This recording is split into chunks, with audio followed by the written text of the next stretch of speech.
Hey guys, I've got something a little different for you today. I've actually been granted an interview with NC State football coach Dave Doeren. We're going to ask him about that spectacular loss to the Tigers today and the blowout in Death Valley. He's going to be coming through in just a few minutes, and we're going to get it all on camera. Mr. Doeren, this is Stacy with Putt Nut Sports. Can I have a minute of your time today, sir? Yeah, In years past, when Clemson has beat the brakes off of NC State, you've typically whined, complained, and you've even accused us of cheating before, even though it was just some college kids updating our social media. What will be the case today, sir? Will you whine, complain, or will you take this loss on the chin like a man? life's not fair, and when you start thinking it is, you're going to feel really bad, and I think that's where we're at right now. This was an unfair thing that happened, and like all other unfair things, there's not going to be a rationale or a storyline that makes it feel good. It's not. We're just going to have to deal with it. So, cry like a baby. Got it. Mr. Doeren, could you take a minute and share with us what your game plan was coming into Death Valley today with all your years of expertise in coaching? What was the message that you gave your team before y'all walked out onto the field? Like, hey, y'all know what I know. Wow. Inspiring. Now that you've had a minute to look back and reflect on today's game, do you feel that you and your team were properly prepared to face the Tigers today? We had no clue that they were up against that. So, I don't feel like it was very well handled. It would have been great to have had a heads up that this could happen. So maybe 2 or 3 days ago, we could have found a plan B.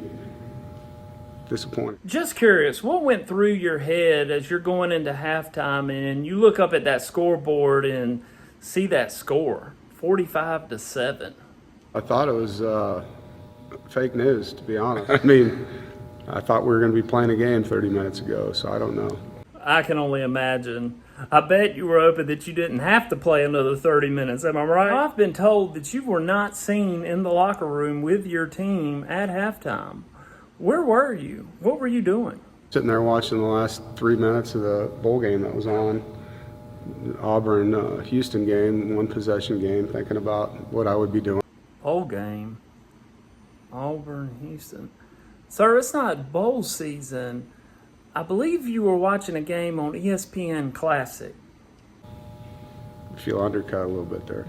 I apologize for that in all sincerity. Dave, how did your team respond when they realized that they were outmatched physically on every side of the ball today? When they realized that Cade Klubnik could not be stopped? There's a lot of really sad, mad, angered, confused. Felt lied to. Dave, and I just have to ask, what kind of commitment does NC State have for you as their coach?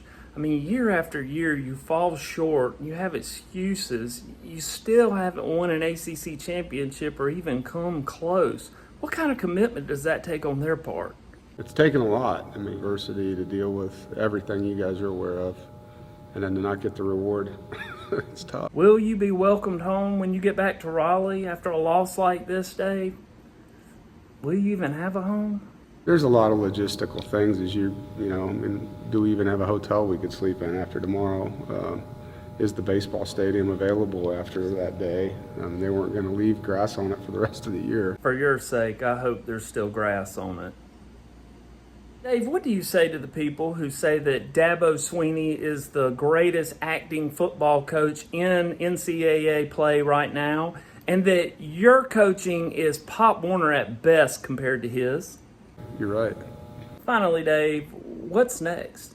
How do you and your team move on after a butt whooping like this? I don't know, man. I'm still like, is this happening?